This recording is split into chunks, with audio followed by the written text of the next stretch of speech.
And now we are live with our webinar participants who registered through Zoom. Thank you all very much for being here. I see folks filtering in. It's great to see everyone. We appreciate your time this evening very, very much. This is an exciting event for us. It's been something we've been talking about doing for quite a while in partnership with the Texas CIT Association. I'm really pleased to mention that our panelists here are some of our state's foremost experts on mental illness as it relates to the criminal justice system. And these are individuals who have been leading efforts on local levels, but also to an extent on the state level when it comes to appropriately diverting people with mental illness from the criminal justice system. That very much aligns with where NAMI Texas is coming from on these issues. This is a huge priority topic for NAMI Texas. It's something that is well reflected in our current public policy platform that we're using to inform our advocacy work in the legislative session that is ongoing.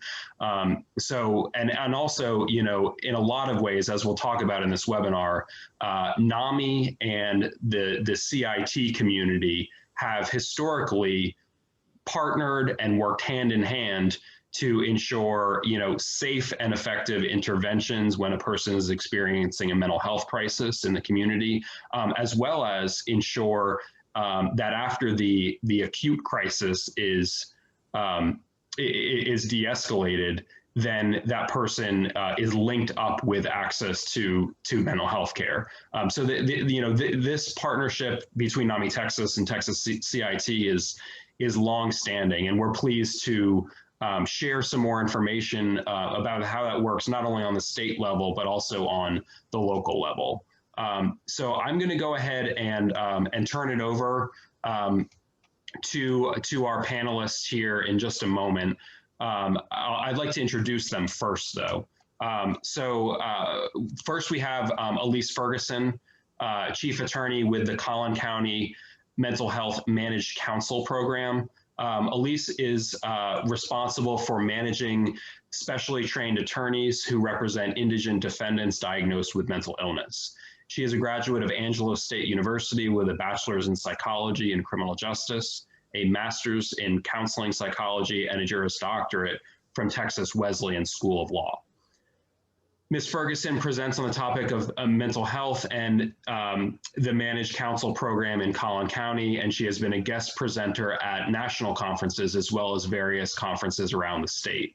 Ms. Ferguson has been honored for her work as the recipient of several awards, including the 2019 International CIT Advocate of the Year Award, the 2016 Texas CIT Award of Excellence, the 2019 NAMI North Texas Advocate of the Year Award, and the 2016 Mental Health America Pam Blumenthal Memorial Award. And Ms. Ferguson will be facilitating the discussion this evening.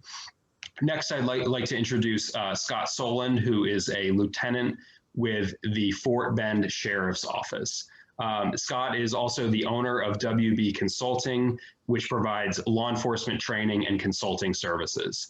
He has been in law enforcement for 27 years, and he attended the FBI National Academy 240th session, 2010. He is currently serving as lieutenant on patrol in Fort Bend County. He has served as lieutenant over medical and mental health at the Fort Bend County Jail. He developed the Fort Bend County CIT program with the assistance of the Fort Bend County Director of Behavioral Health through the 1115 waiver funding. His instructor certifications include firearms, taser, pressure point, control tactics, alert, and mental health peace officer. He was the lead instructor for the 40-hour mental health peace officer certification course and the TCOL 1850 crisis intervention training course through the Gus George Law Enforcement Academy. And he has trained approximately 1,600 peace officers in the Houston area since 2014. And finally, I'd like to introduce Mr. Sean Edwards, who is a crisis intervention deputy at the Burleson County Sheriff's Office. Sean is with the Burleson County Sheriff's Office and serves as crisis intervention deputy, where he works with mental health stakeholders, criminal justice systems, and local law enforcement agencies to network and advocate for individuals with mental health conditions. Sean has over 23 years of experience in law enforcement and holds a Master Peace Officer's license as well as a Master Jail license. His work experience includes 14 years as a mental health officer. He was trained as a crisis negotiator in 2008 and continues that role to this day. Sean has served for 7 years on SWAT team and has numerous training hours in crisis intervention and de-escalation. Sean is a TCOL certified instructor and a field training officer. He primarily instructs courses in crisis intervention and de-escalation. This training, as mentioned, is to help educate peace officers on how to recognize a mental health condition and respond appropriately. Before I turn it over, I'd like to mention Sean got in touch with me last week and shared with me that he has been instructing the CIT course at an agency in Belton, Texas. And part of that experience that he had last week in instructing that course was working with NAMI Temple area in pulling off that training. So I think, you know, basically right up until nearly this day, there are partnerships going on between local law enforcement training entities or regional training entities and NAMI affiliates. So this is a current practice, and we would like to see more of that type of partnership going on around the state. And that is NAMI Texas's primary interest in hosting this webinar tonight. So without further ado, I'd like to turn it over to Elise Ferguson to begin this panel discussion. Thank you, Greg. We are so glad that everyone is here this afternoon or tonight, and we want to start off by giving you some background on CIT for those who don't know what it is and what its history is. So Scott, can you start us off with telling us a little bit about why CIT was developed? I can. Crisis intervention teams actually came around back in 1980 in Memphis, Tennessee. And training was developed there, and the crisis intervention team was developed there to help facilitate keeping people who suffer from mental illness out of the criminal justice system. It's taken a long time for that training to make its way to Texas.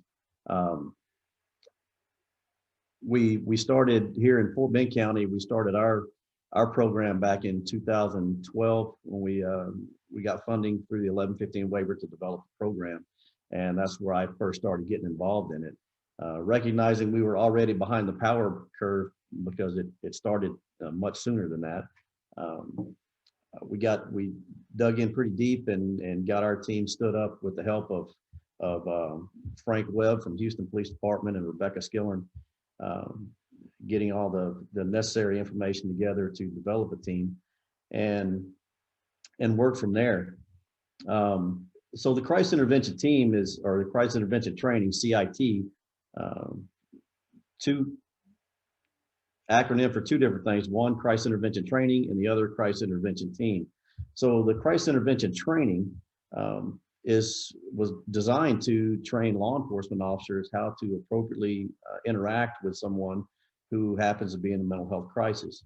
That's not always evident to us because we're not doctors. We're not trained medical professionals to be able to delineate between what is a chemically induced psychosis or a psychosis because of a chemical imbalance in their brain. So in the training, we help police officers recognize those signs and symptoms. And even though they may parallel each other, it's not our job to determine whether they have a mental illness or whether this is a drug-induced incident. But with our powers as police officers, we can take that information of what we see and actually take that person to a higher level of care, either get them to a mental health facility, get them to an emergency room, or whatever resources we have available in our community. And then that leads to the crisis intervention team aspect, which it's more than just law enforcement. it involves our local mental health authorities. It involves all of our stakeholders, like National Alliance on Mental Illness. It involves everyone out there who has a loved one who's mentally ill, and we're trying to keep them out of our jail and try to get them into appropriate treatment. So the differences we see, there's not one plan that we can develop and distribute across the state of Texas, because all of our communities are different. Our local mental health authorities are different. They have different levels of funding, and we have to work within those boundaries. So bringing everybody together has been a challenge. It's a challenge I've been working on for since 2012. It's 9 years ago, and we have our ups and our downs as far as bringing people together. So, Elise? This whole unmute thing's a challenge. So we're also fortunate because Scott comes from a larger department and Sean from a smaller department. So we're able to kind of address all aspects of this. Sean, can you describe a little bit? I know that the CIT teams are different depending on where you are in the funding sources, but generally speaking, how do they operate? So I started my CIT career in Brazos County under Sheriff Chris Kirk, and then I worked for Sheriff Scott Williams in Coryell County, and now I work for Sheriff Gene Hermes here in Burleson County. And I think one of the biggest things is having that leadership to make that change, whether in a rural county or a bigger county. And then to me, what makes it work is the CIT part of it, as networking, making those connections with your stakeholders and finding out your resources. It's a little bit more challenging in a smaller agency because sometimes the training and the education is behind the curve, and changing that mindset from law enforcement and getting everybody to work on the same mission, same road is what's worked best for us in a smaller community. So we also, I forgot to mention, we'll be taking your questions if you want to put those on the Q&A section. And while we're in this part of our topic, one of our questions is, who funds CIT? Scott, can you talk about that a little bit more? Yes, I can. CIT funding for the teams comes from different places. We actually receive funding for our team here in Fort Bend County through the 1115 waiver program. That started in 2014 when we actually received funding, and it actually ends this year. That money, our county government, our county commissioners, and our county judge has picked up the funding for the team itself and actually incorporated into the sheriff's office, all 10 positions. In the smaller areas, Sean, you'd have to answer that question. So currently, some of the other agencies like Bell County, they have picked it up and done the same thing as Fort Bend and are going to pay for their CIT teams. Some of the smaller counties, such as Coryell County, they're still struggling to find funding to keep their unit operational. When it ends, if the county doesn't agree to pick it up in their budget, those guys are going to be non-existent or reassigned back to patrol. So we're going to be losing some teams, and that's several of the small counties across the state who had the 1115 waiver and put their teams in place. And so that's one of the concerns we have is trying to find that money to keep these teams going, because it's important for us to have specially trained officers out there taking these calls. Now, isn't it also true that CIT teams can save departments money, Sean? Yes, if you look at our stats on a jail diversion, and you just use the basic numbers that the state has for how much it costs to house an inmate, house an individual in jail or somebody with a mental health condition with the medication costs, you're saving thousands of dollars a day. And roughly the average is $35,000. It is $35,000 for someone who has been arrested and is in jail for a year that has a mental health condition, opposed to $10,000 on getting them appropriate treatment. So money is a huge aspect of that. So I know that there's a lot of questions coming up right now about how far CIT has spread across the state, how many CIT units there are and such. And there was recent legislative changes that helped implement some of this training. Scott, can you talk a little bit about the Sandra Bland Act and what it did in terms of mandating training?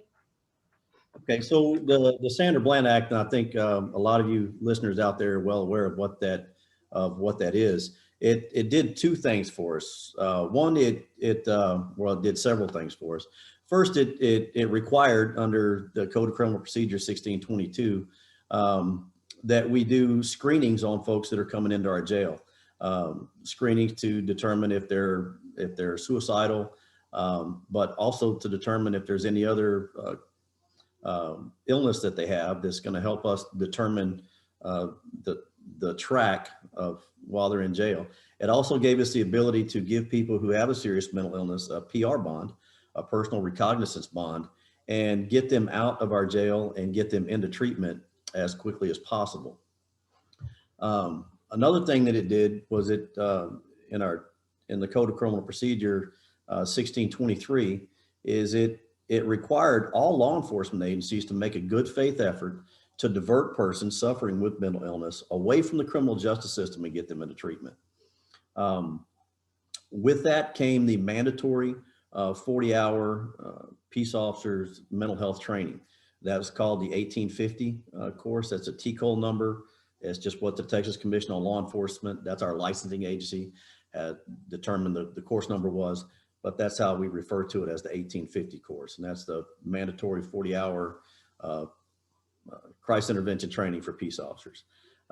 It gave us a lot to work with, but we've experienced some handicaps in trying to accomplish these missions. Sean, I wanted to elaborate a little bit more about what is the difference in just training the officers and having a CIT unit. So real quick before I forget, if you don't mind, I'm going to follow up on one thing. On the 1623 of the Code of Criminal Procedures, it says an officer shall make a good faith effort. And I think sometimes they forget the shall. And then to answer your question, Elise, the way I look at it as a mental health officer is like a SWAT officer. Not everybody is cut out to be on the SWAT team, and not everybody is cut out to be a crisis intervention deputy or respond to a mental health call. I think it takes somebody who has compassion and patience and having that understanding and that training behind them to respond. And sometimes not all of the personalities fit that, even though they are a police officer. So having those specially trained individuals compared to just a regular patrol deputy sometimes is more beneficial. One of the bad things is the state mandated the 1850 that Scott was talking about. And what do you do when you tell somebody what they have to do? A lot of times you create a negative response, or I'm just having to do this because I was told to do it. Okay. Scott, did you have a follow-up on that? Because I think we think kind of the same on that. Yes, it is a challenge when you have people that are required to attend training because they're only there because they have to be. They typically don't want to be there, and this is an issue that I've had in training. My department is that our number one guy, our sheriff, believes in the mission, and way down here at the bottom we have some deputies that believe in the mission, but in between the first line supervisors, they're not all bought in. And when you run across those kind of attitudes in your command staff, we train people in the 40-hour mandatory class on how to respond. But when they get back to their agencies, that type of response is not supported by their command staff. And that's the biggest thing I've come across as far as the training is concerned. So we have a problem because officers aren't being selected for CIT like they once were. We're now supposedly training all officers, and very few departments have CIT units. So that, along with some poor training that's being implemented to hurry and meet deadlines, is posing a problem in both rural and urban. Is that correct? That's correct. That is correct. And the issue there with mandating the training, and the state of Texas and TCOL, our licensing office, created the course. They created the PowerPoint presentation and all the information that has to be presented. What they have not done was ensure that the training is quality. 40 hours of training is a long time to sit in the classroom. And if they do 40 hours of death by PowerPoint, they're not really learning anything. So the quality of the training has deteriorated because they're just trying to get the numbers met. They're just trying to check the box that this training has been completed. Not quality, just the quantity, just get the numbers through. And I can tell you both, I'm sorry, Elise, I can tell you both the line that Scott and I train, our training saves lives. And I think that's the biggest difference. If you can relate with the student and the material and put it in real life times, even if it's told training with the right trainers and the right expectations from your trainers, that goal can be achieved.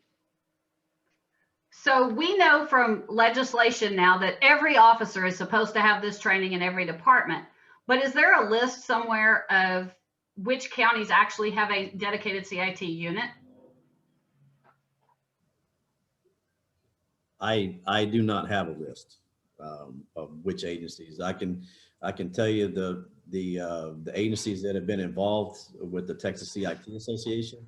The larger agencies have designated crisis intervention units. Houston, Harris County, San Antonio, Dallas. I think Fort Worth just got on board with their crisis intervention team. But as far as the lists of every agency, I do not have one, and that should be up to it shouldn't be up to the citizens out there. But as far as NAMI is concerned, wherever you are, NAMI affiliates, this is where we need you to be asking those questions. Does my local law enforcement agency have a crisis intervention team? Are they complying with the state regulations? And if not, how can we help make that happen? So we have 254 counties in Texas, and I know that Collin County has something like 22 or 23 police agencies, and I think we have 3 CIT dedicated units. What would you say the number of CIT dedicated units are across the state if you had to venture a guess?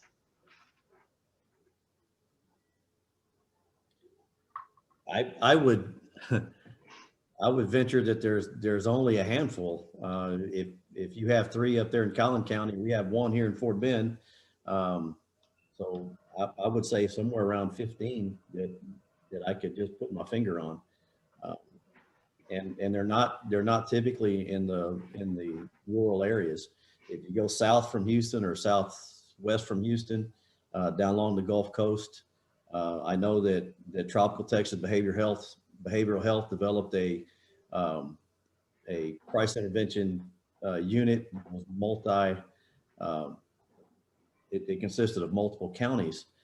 I'm not sure where they've gone since they lost the 1115 waiver funding. I'm not sure if they're still working or how they've come along there.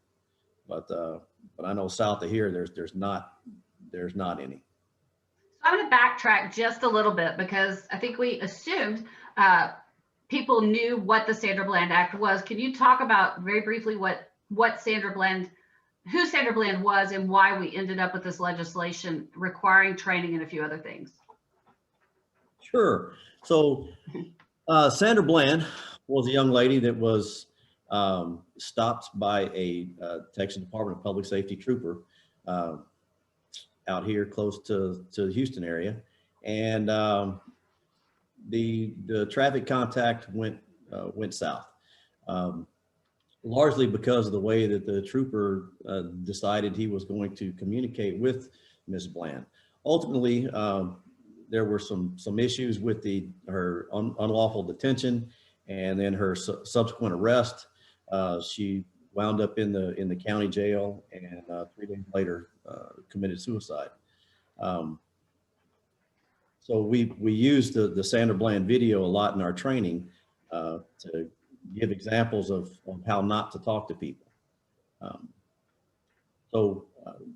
But because of Sandra Bland's death, it started a large movement that eventually gave us the Sandra Bland Act that required the 40 hours of training.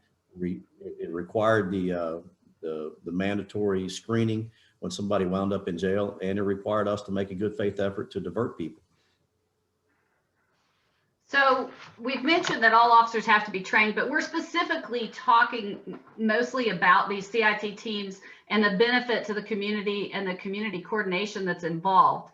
So when we look at the requirement of Sandra Bland for the good faith effort to divert individuals from the criminal justice system, what does that look like as far as how the CIT team operates, and how do they connect with the resources in the community? How do these community providers work as part of this team rather than just as a referral resource? Sean, you want to start that off for Rural? Sure. Every county should have a mobile crisis outreach team through their local mental health authority. And having that resource for your patrol officers is a good starting point for responding to crisis calls. Patrol officers go out and make sure it's safe, and then you call in one of your mobile crisis outreach team members. As a CIT officer, we could do that together and then come up with whatever referral. Luckily, Sheriff Hermes here, we've come up with a policy where if somebody is arrested and we can show that it's because of their mental health condition, we are not going to accept them into our jail, and we're going to divert them to a hospital or to our mobile crisis outreach team, which would then do some follow-ups and set them up with a doctor immediately or as soon as possible, and try to keep them from going to an inpatient mental health facility or going to jail. And that's one of the biggest resources. We also have a health resource center here, and directing them to the health resource center, or even setting up with telemed with some of our inpatient mental health hospitals that we work closely with to try to keep everything kind of at home and use the hospital and the jail as the last resort. Scott? So in my area, our crisis intervention team, again, is a 10-person team, and they work very closely with our local mental health authority. We have our mobile crisis outreach team available to us, not only during our CIT hours. Like our crisis intervention team only works between 8 a.m. and 10 p.m. So after 10 p.m., they're not available for crisis calls. Our regular patrol units have to handle that.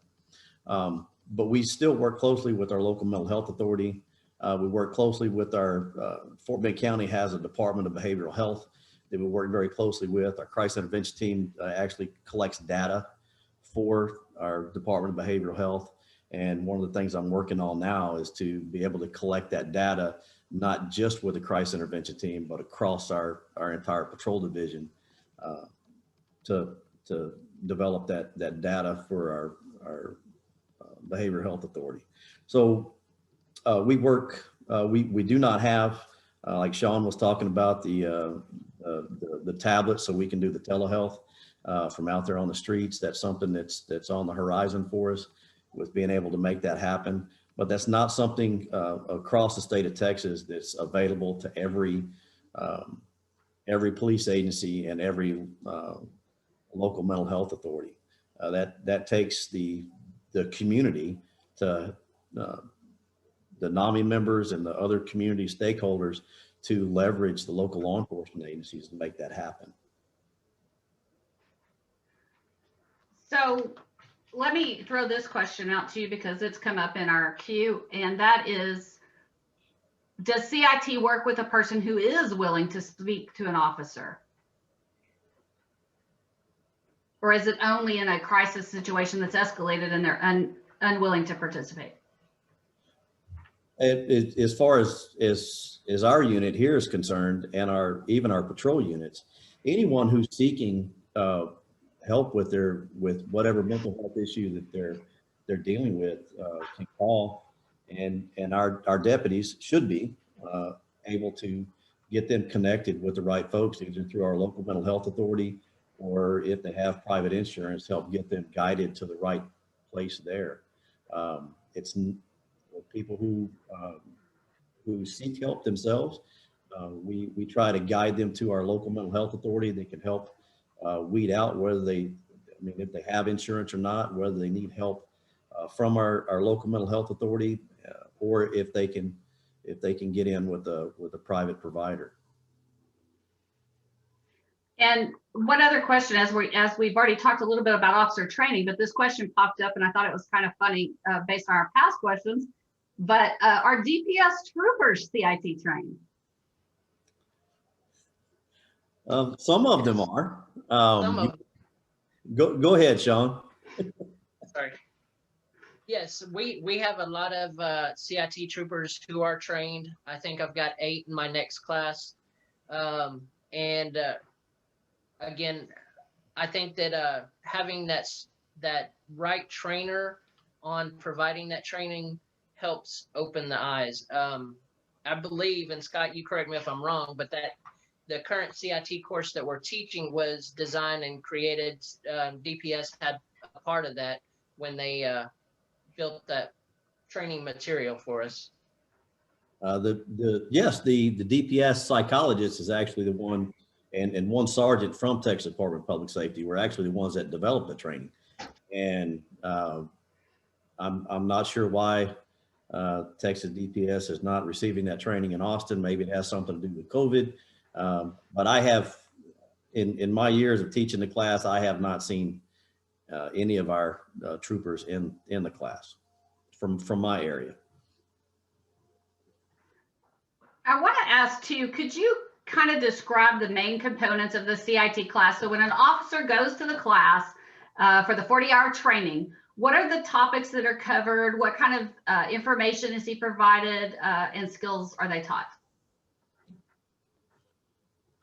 Well, we start off, and Sean, you can jump in here and help me out, because I probably won't be able to cover all the topics. But we start off with what is mental illness. Well, I take that back. We start off with the whole history of crisis intervention and why it's important, and we talk about the importance of jail diversions, not only on the aspect of it's the right thing to do because these folks don't belong in our jail, but for those people who can't think along those lines, that don't really have any empathy towards someone who's mentally ill, we talk about the money.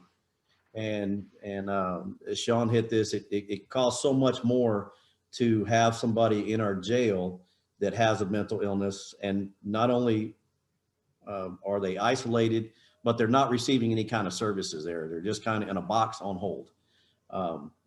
So we start off with what is CIT, and then why it's beneficial for us to divert people from the criminal justice system. We also, and then we move into what mental illnesses are. And we typically cover the big 3, which is bipolar disorder, schizophrenia, and major depression. And we talk about the signs and symptoms of someone having a mental health crisis. We describe that to them. We have videos. We talk about real life experiences, from what are hallucinations, What do they look like? What's the body language that that a person who's in a mental health crisis having? Why do they get angry? And how to talk to angry people. We also, there's blocks of instruction on chemical dependency and the different kinds of substances that people get addicted to, and typically why they get addicted. We have segments in there for throughout the class to bring in our local stakeholders like NAMI Greater Houston. And I saw you on the list there, Neil Sarahan, wanted to give a great shout out to you. So, but NAMI Greater Houston been very involved with getting folks from NAMI to come talk at our classes and talk with our police officers. We bring in our local hospitals to talk about what they do. Then we spend a lot of time talking about the process, just exactly how do we divert somebody? How do we, what does it take to develop the criteria for an emergency detention? And where do we take them after we develop that? How exactly that happens? So there's, even though the training is developed to cover a lot of different topics, when the training is being presented, you have to present that training in that local area to give the law enforcement officers a guide, a roadmap on how to get people into treatment in that area, because it is different everywhere.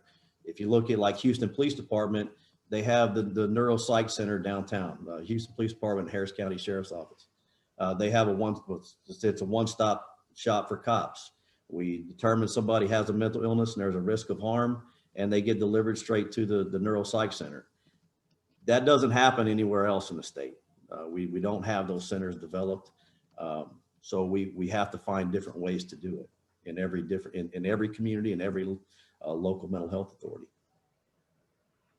One of the biggest things in that training is real life scenarios that we try to simulate and let those officers take everything that Scott talked about and put it to use and show me that you learned what we taught you throughout that week. And the scenarios are usually the biggest eye-opening experience for the officers going through that training. And I can say I may not be a good instructor, but I surround myself with great people, and my role players and bringing those people in to help us with that training makes a huge difference on the outcome of that class. Sean, I'm really glad you mentioned that, because on all of my evaluations, I guess one of the most overwhelming comment in the evaluations for the class is that the law enforcement officers want more scenarios. And you know, in 40 hours, you just don't have a lot of time to do that. It's a very manpower and time intensive training, but that's what they're longing for is more scenarios. That's great.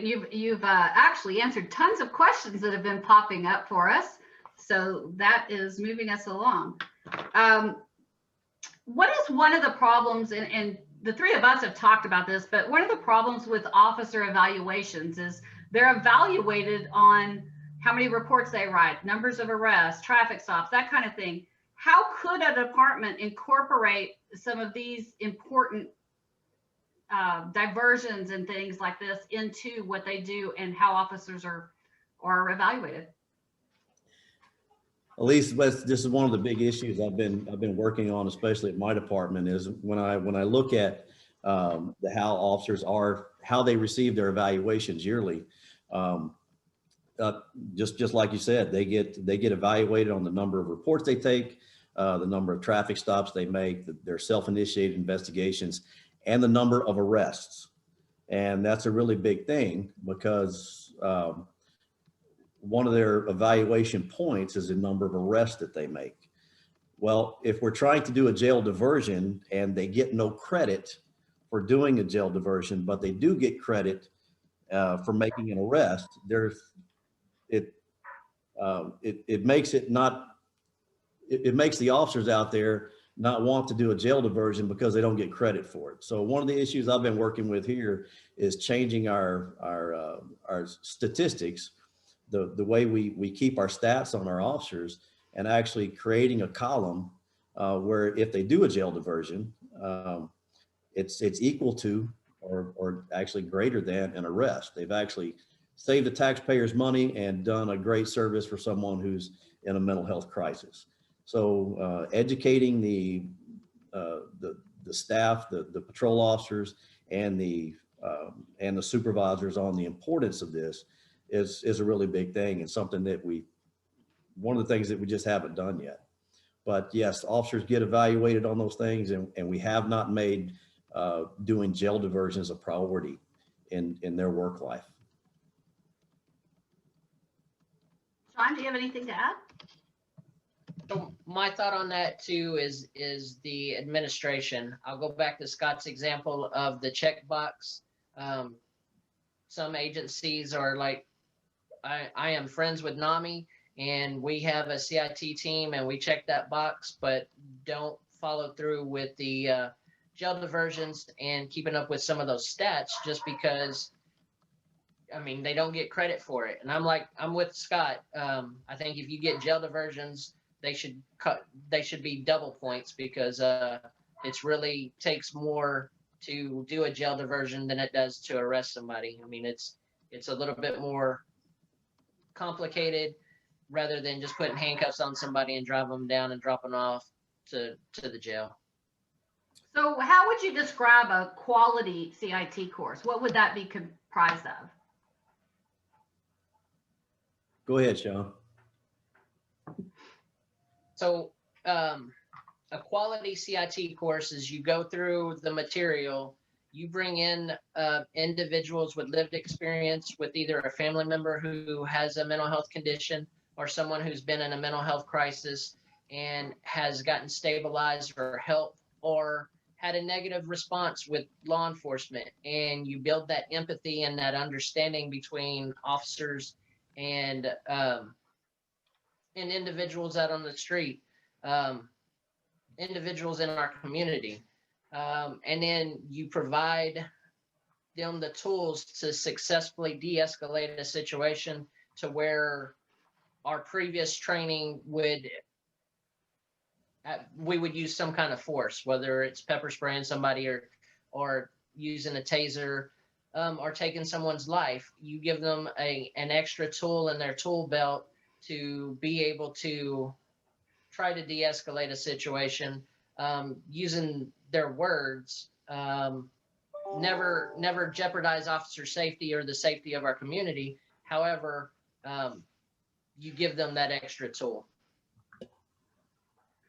So before we skip into our next section on EDOs and the jail, I do want to ask a couple questions that came up, because I think they're relevant to what we're talking about.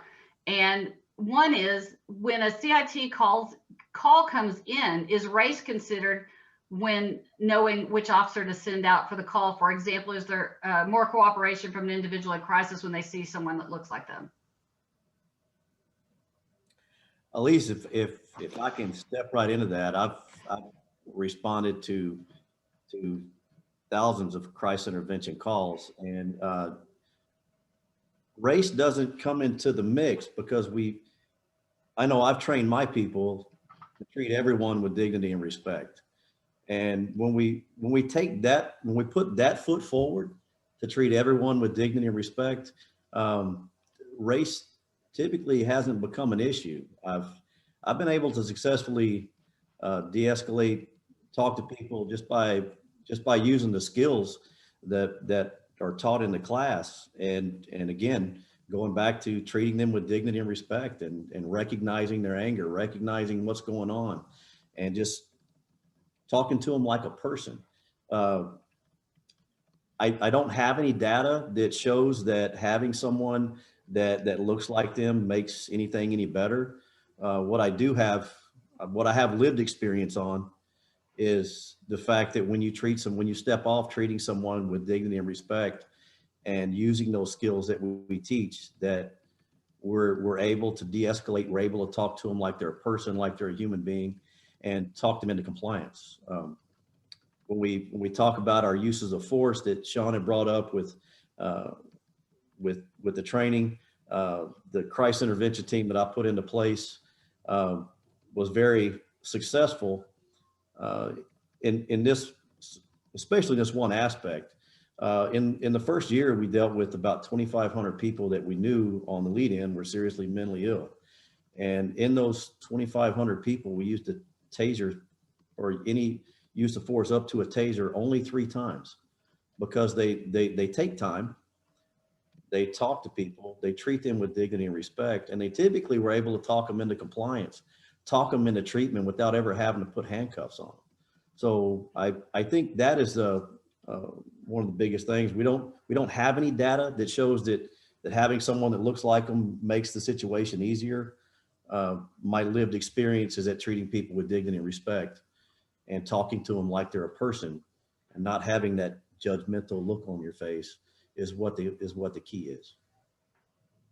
And I agree with Scott. And I teach the same thing. Treat a person like a person. And if you're responding to a call and it sounds like it may be a person in crisis or needing help, pretend like it's your family member. How would you want your family member treated when you have law enforcement responding? Race has never come up on any of the calls that I've ever came across that we couldn't overcome the barrier. The barrier that was hardest on most all of my calls in a bigger city or in a city is, hey, you're a cop. I don't talk to cops. And just breaking that wall down has always been sometimes a barrier at front. And then they realize, hey, this dude's really on my team. He's here advocating for me. We achieve whatever goal it is that we were looking for. So I guess one of the other questions that comes up is in dealing with emergency mental health warrants. Now, we commonly refer to those as APOWs, or apprehension by a police officer without a warrant. And an individual has 2 means by which they can be taken to a hospital for evaluation involuntarily, one of those being with a warrant and one without. So one of the issues we're running into is that many officers are taking them into custody for small crimes or misdemeanor crimes versus taking them for mental health help. What does the law stipulate about that, and how is that an area that NAMI could advocate?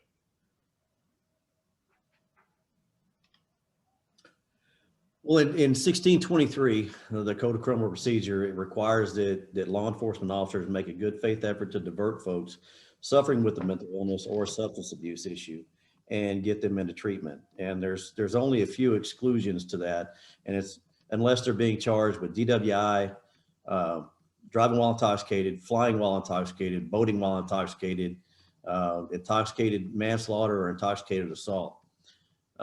Everything else is open.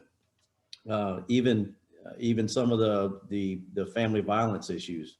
One thing that I do preach when I'm teaching a class is that there's only one offense in the state of Texas that I have to arrest for, and that's violation of a protective order. Everything else is negotiable. So when we run across these folks that are committing these small petty crimes, it could be criminal trespass, it could be walking on a roadway where a sidewalk provided, any of the traffic offenses you can commit on foot or in a vehicle, the minor offenses. Getting someone into treatment should be the priority if we determine that they suffer from mental illness. So Elise, I kind of lost track of the question there. Can you help me out with that? What do we do to advocate more for people to get mental health treatment as a priority over jailing for these small petty offenses? Well, okay, this is a really easy one, and one of the reasons that we're here talking to NAMI, because this is where we need our NAMI affiliates and our advocates out there to be asking your local law enforcement agencies Um, some simple questions like hey, Mr. Police Chief or Mr. Sheriff, you're required to make a good faith effort to divert people from jail and get them into treatment. How many have you done? How many jail diversions have you done? How many folks have you done the emergency detention or APALs on? There's a lot of questions there that our NAMI affiliates can be asking, and holding our elected officials and our police chiefs and our local law enforcement to the fire, and asking these questions, and not just asking, but wanting to see some results from that. So Sean, our partners here are messaging, and I can see their questions coming up. And one of the questions is, you know, we're here, we're ready to volunteer, we're ready to help. How can we offer help to our police department? What kind of help could NAMI supporters and members provide? And I'll go back to what Scott had just said. Reach out to your law enforcement agencies and ask them, do you have a mental health deputy? Do you have a mental health officer? Do you have a CIT officer? If they do, connect with those CIT officers. Use Texas CIT as a resource as well. And I mean, we partner with a lot of stakeholders, and there's very few of us who are pushing and trying to get change to happen. And that's why I think we rely on the help of NAMI to help us make those changes and push. And you do that by hooking up with your CIT teams. If they don't have one, start talking to the city mayors, start talking to the county judges, put that back off on our leaders, and hold us accountable. I'll say law enforcement needs to be held accountable for the trainings that we are doing. How do you hold law enforcement accountable? We need that push, because I truly do not believe that we need a police reform. I believe we need to be held accountable to our police training that's been provided and shown successful. So what about in your classes? Both of you have taught CIT classes. What could NAMI members help in that area? How could they help? Well, you know, at least when I've had NAMI in my classes, they come in and they either have lived experience or they have loved ones. And a lot of them have had really bad experiences with law enforcement. And that's what Sean was talking about earlier, that's a turning point.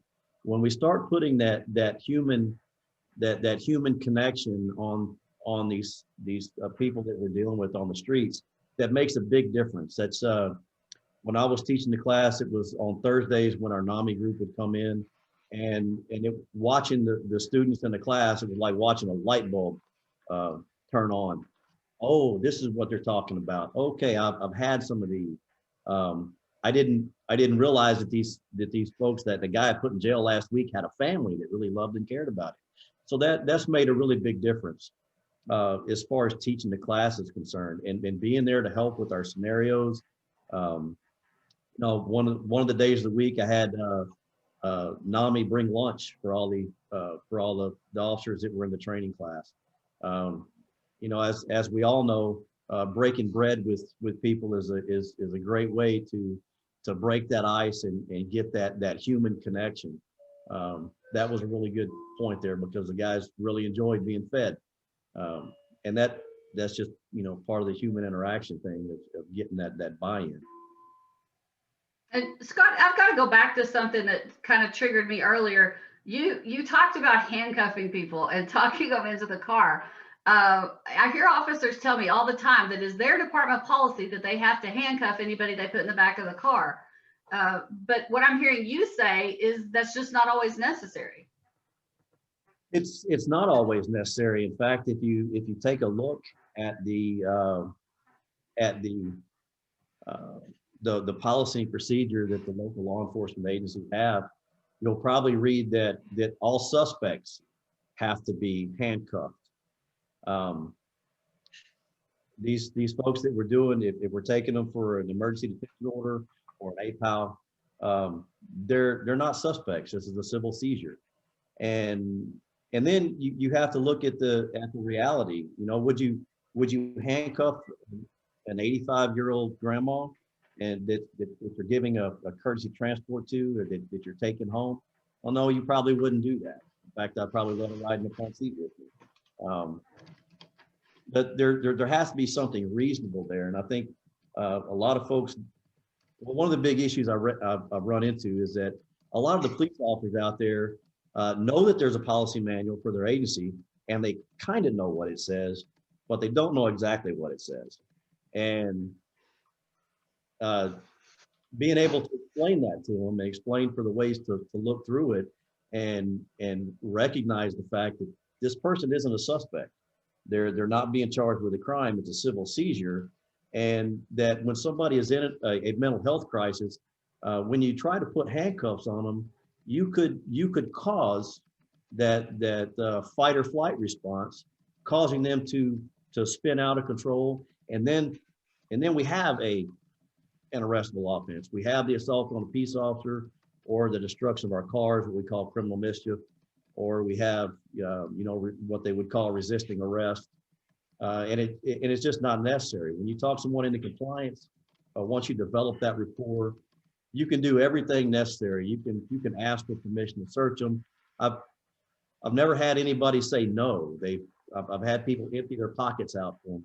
They asking the question, can I make sure you don't have any big guns or knives? They always told me yes. And I think that's how that's a matter of how you talk to them. If you talk to somebody like a person and treat them with dignity and respect, and they typically allow you to do all your safety precautions without having to use force.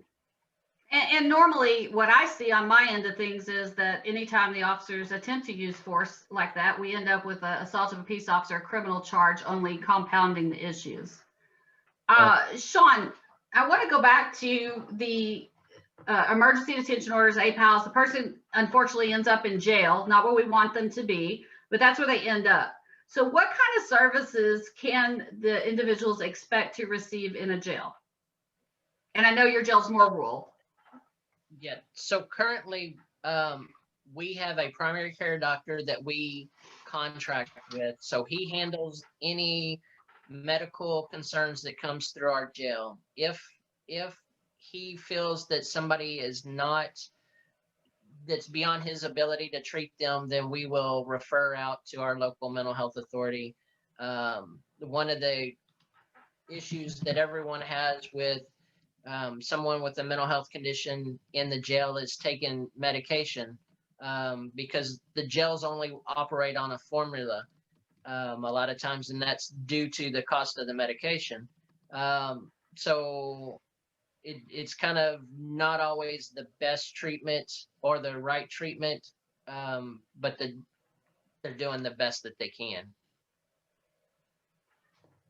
And Scott, what about the jails your size? We run into a lot of the same problems. I mean, when we look at just a time frame, when somebody winds up in our jail for whatever the case is, if they do have a mental illness, they might have been medication compliant on the outside. Well, because of our jail regulations, we cannot bring their medication into jail, and typically they will not receive or start receiving that or any similar type of medication for about 7 days after they've been booked into our jail, and that's just the time it takes to get them in front of a psychiatrist. So we have that 7-day window when they're not getting their medication, and then we also have the issue with our formulary, like Sean was talking about. If they're taking a brand name drug on the outside world and they come into to our facility, they're not going to get that brand name. They're going to get whatever we can buy in a 55-gallon drum. They're going to get the lowest cost or generic version of whatever it is. And we all know that a lot of times the brand names or whatever they're taking, if they're taking a particular generic drug and we change it to something else, that can cause some serious medication issues. So I know that jails like Collin County actively work to be sure the individual's released with medication to go ahead and make that handoff. We briefly hit on jail's requirement for screening individuals when we talked about the Standard Bland Act, but can you tell us what the jail's responsibility is when someone books in to try to identify these mental health issues? Sean, you want to start that? So we have the early identification required screening form that was created by jail standards that everyone is supposed to come into everybody booked into the jail. The trained booking staff is supposed to complete. Once they complete that, if there's any indication that that person may have a mental health condition or be in a mental health crisis, then they're required to notify a magistrate within 12 hours. And then that magistrate is then required to order a 1622 interview with either the local mental health authority or whoever the jail may have contracted on or contracted with. And then once the judge gets that form back with the recommendation from the interviewer, that judge is supposed to make a decision on if a bond is appropriate or not at that time, and then kind of follow through with that. Sean, what's a time frame on the order for the 1622 evaluation for a third party and them actually receiving that? So when the judge signs that order and the local mental health authority receives it, then they have 96 hours to complete that, or 72 hours to complete it. And then if they're released from jail, then they have 30 days that they've got to get that completed. So if an individual bonds themselves out, they still need to get that interview done within those 30 days. And then if they stay in jail, that interview has to happen within 3 days. And so I think there's a big push in trying to identify people much earlier in the process so that we can serve them or reroute them to a more appropriate place. You know, if they don't need to be in jail, they need to be in an inpatient facility, being able to address those needs much sooner. What other things can we do once someone's in custody to try to address their needs? What about mental health bonds? Either of you care to address those?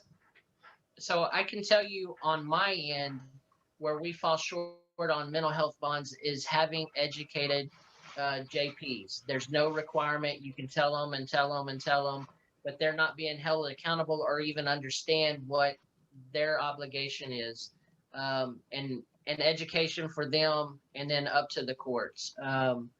I'm lucky I have a very good prosecutor that I work with. So anytime we can identify somebody with a mental health condition or in a mental health crisis, I can go to them and we come up with a plan and a follow-up plan and a treatment plan, and then they'll sign off to help me get either a JP or them release them on a bond. It's kind of a fix to a system that should be pretty fluent.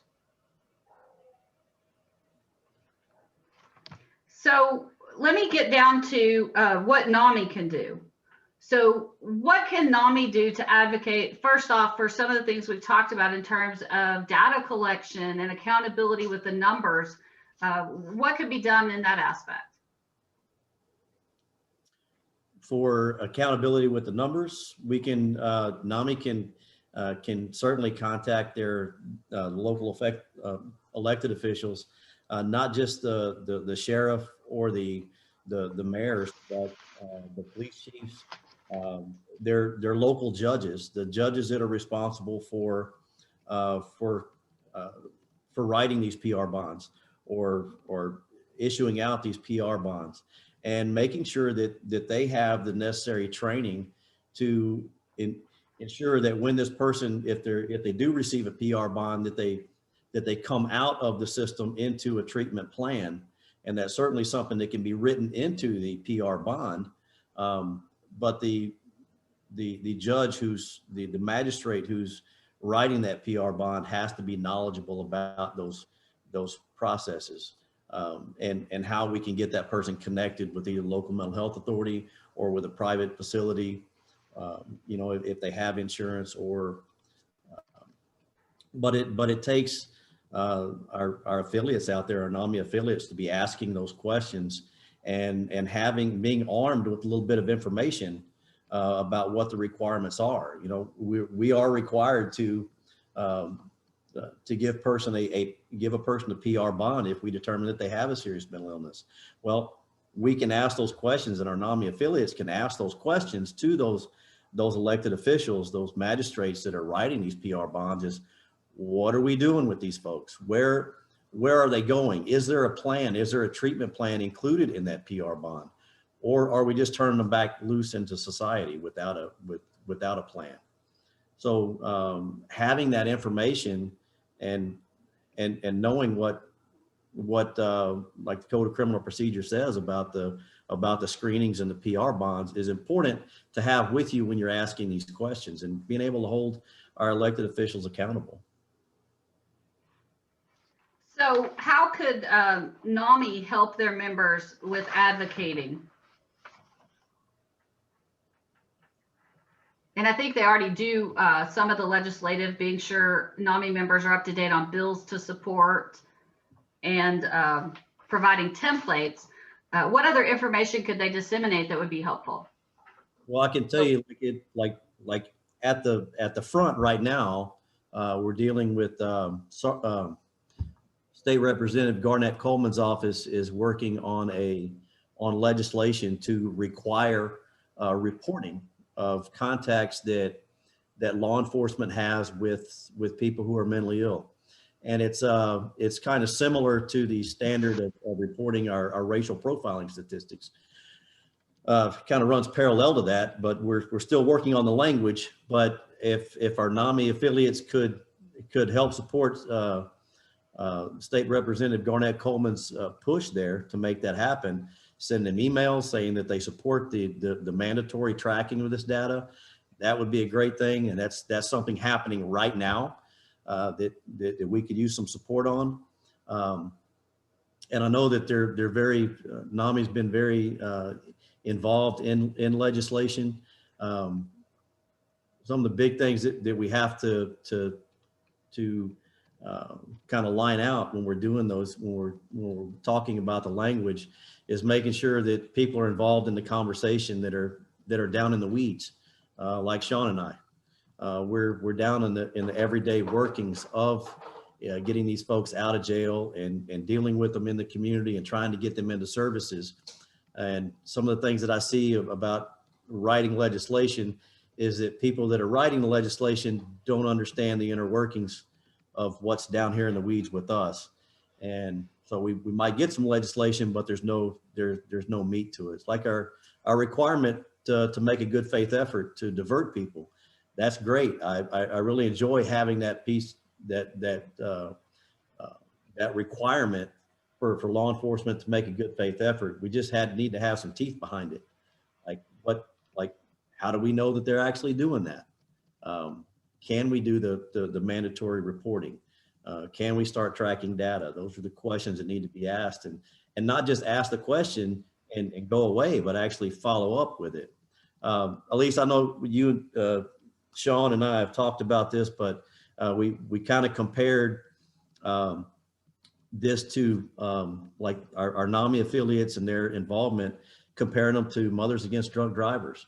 You know, the local MAD chapters, and we have to ask ourselves, why have they been so successful in getting legislation passed as far as DWI and DWI convictions and probationary terms and fines and everything else? It's because they didn't just ask, they stood up and they made noise, and they asked the question time and time again, and they're present and they're visible. And that's what I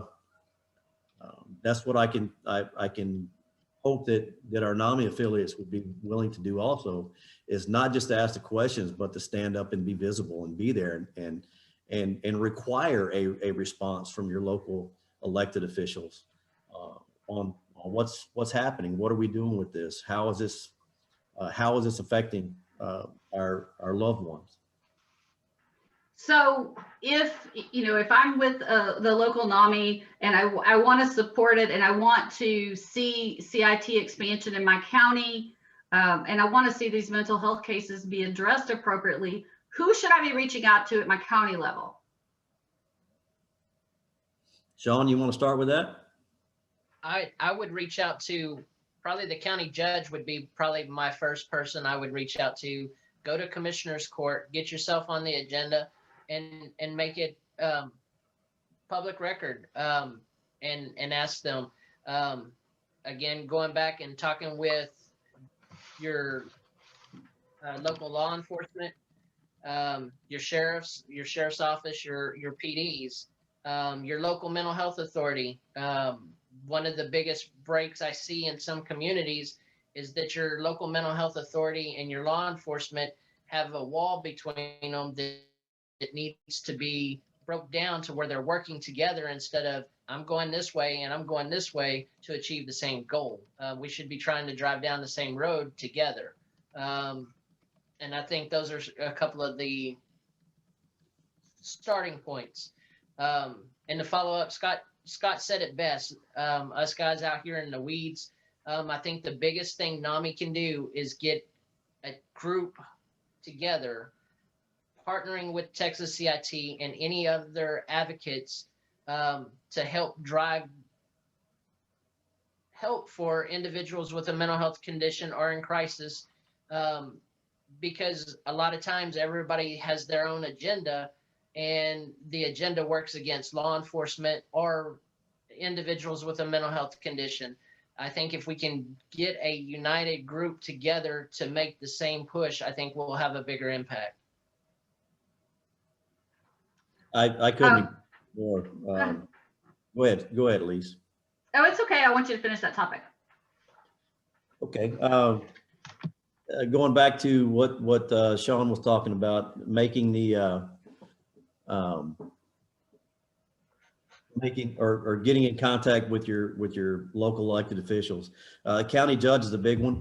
Your county commissioners, your mayors of whatever cities you live in. You might want to start with the what's he called? I lost it there for a minute. Not the mayor, but the city has a person in charge of hiring, like the police chief and the fire chief. What's his title or their title? The city manager? City manager. There we That's go. what you're looking for. That's the word I'm looking for. The city manager, good place to start. Getting in touch with your if you have a local crisis intervention team, get in contact with them and see how you can help, how you can, what they need to help push the issue. At least you sent me a message here about the phone number for our CIT unit. We don't have one. It's the local sheriff's office. It's our sheriff's office number. I don't have the direct line to our CIT lieutenant, but you can call my new sheriff is Sheriff Eric Fagan, and he's already made it known that mental health and crisis intervention is a really big thing for him. He's open to suggestions. He's open to he wants to be on the leading edge of crisis intervention. That's where he wants to be, and I'm really proud of him for making that statement and making some things happen in these first 30 days that he's been here to really push that. So I mean the telephone number for the sheriff's office is 281-341-4665. It's 281-341-4665. It's a phone tree. You can find the most appropriate number there, but if you want to speak to the sheriff, make an appointment with him, he's certainly available and is really interested in it. As far as your other, for folks that aren't in Fort Bend County, places to start are your police chiefs and sheriffs. Get with them and find out what they're doing and ask them about the requirement because of 1622 and 1623 in the Code of Criminal Procedure about the post-arrest screenings and our requirement to make a good faith effort to divert people. find out what exactly is going on and be knowledgeable about what you're asking. And we'll be providing Greg with a number of questions that could be utilized in your request to your local agencies. Also, I want to point out your defense bar or your public defender's office is another great resource to advocate. It's unusual that the defense and the police agencies kind of partner up, and I've been teaching CIT for some time, but we kind of have the same interest in this one in terms of asking for people to get help versus being incarcerated. So I want to take a second as our time is starting to wind down to go over a few of the questions that have come in that we didn't hit. We have someone asking, what are some of the most important things that I can talk about while I'm giving a peer presentation to officers? Sean, you want to hit that? Some of the presentations while talking with peer supporters. When a peer support presenting to officers, what is the important topics to hit? So what a lot of times when I first have NAMI come in and teach or talk, we talk about de-escalation and communication, showing that empathy, showing the stance when you come in, and just having a less likely, less threatening presentation. And that kind of helps them relate to their stories. And then sometimes we have things that happen where you have to be careful because you draw similar situations and it impacts your students as well. Some of their life experiences.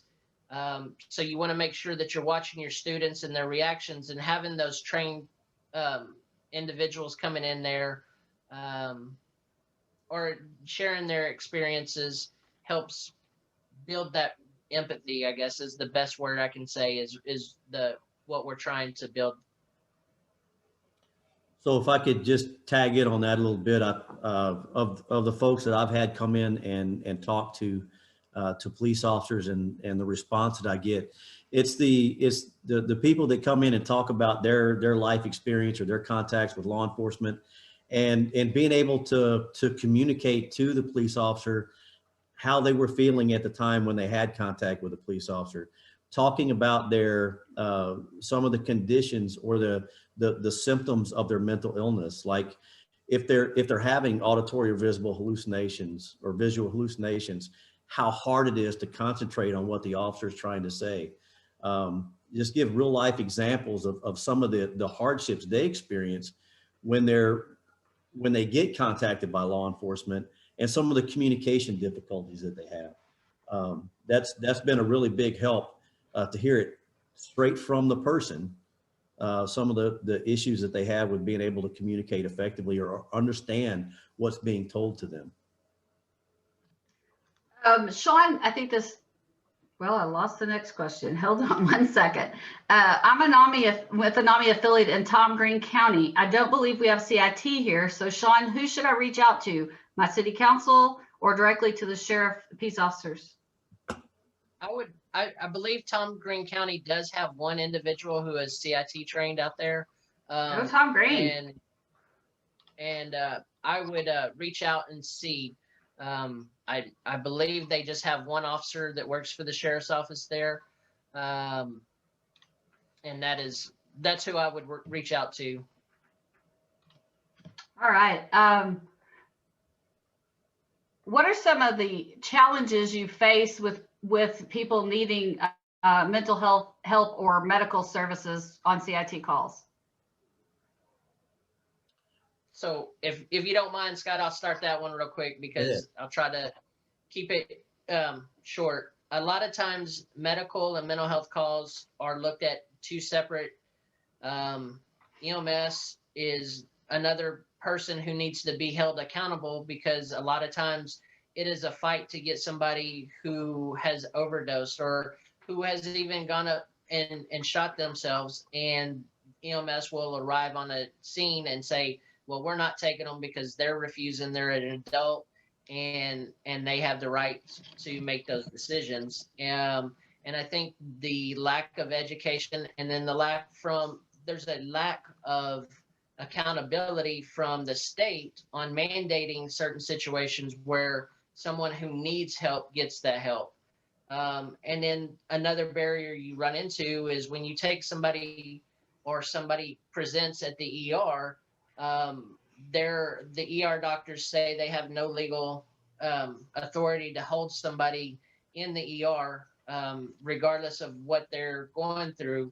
I think one of the things we could do on that is look at the health and safety code and maybe amend healthy 572 of the health and safety code to help give the doctors a little bit more comfort on that. But educating the doctors, because they don't look at a mental health condition as a medical condition, so they don't think that it is their issue to address. And so that has caused a lot of conflict.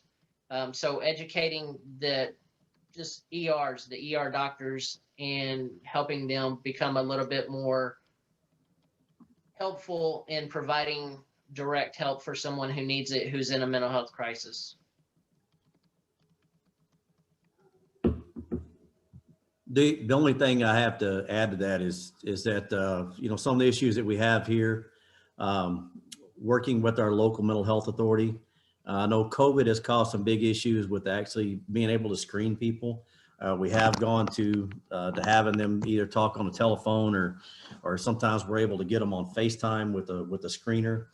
But finding a place to take them afterwards. I'm fortunate here on the southwest side of Houston. We have 13 mental health hospitals that we have access to if somebody has private insurance.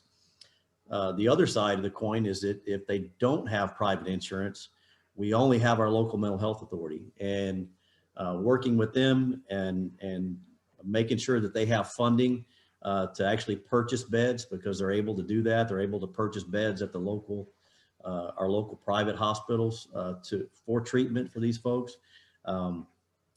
They get funding for it, and we use it up, and then it's not available anymore. There's a lot of issues there. So finding out, working with your local mental health authority and finding out what resources, how much money they have to spend on beds, stuff like that for their treatment. That's certainly been a big issue. As far as our hospitals are concerned, having the hospital facility educated on what the process is when somebody comes into an emergency room by EMTALA standards, the Emergency Medical Treatment and Labor Act of, I don't know, 1987, I think. It requires hospitals to treat anyone who comes within 250 yards of their front doors and get them stabilized. And if they can't treat them there, then get them moved to a place that can treat them. And Sean was right. A lot of our local ERs don't look at at a mental health crisis the same way they look at cardiac arrest. And they should be just the same. It's a crisis. I do believe and I understand the fact that hospital may not have a psychiatrist or a psychiatric ward on location, but being able to educate the doctors on how to make that happen, either with getting your local law enforcement involved to write the emergency detention order, or being able to file for the order of protective custody through their local county attorney's office or whoever handles that in your counties, in order to get that person, you know, moved to the level of care that they need. That's all part of the crisis intervention team concept, is building all these things from the ground up, working with your local justices of the peace that are going to be writing your emergency orders, your local law enforcement who write the emergency detention orders, and then giving your hospitals a clear path to, once they get the emergency detention order, or if they file for the order of protective custody themselves, a clear path to make that happen, and the people involved to make that happen, to get that court order to get this person into treatment. So guys, I think we have one question I didn't hit, and that is, does the 40-hour CIT training, is that something a private citizen can take?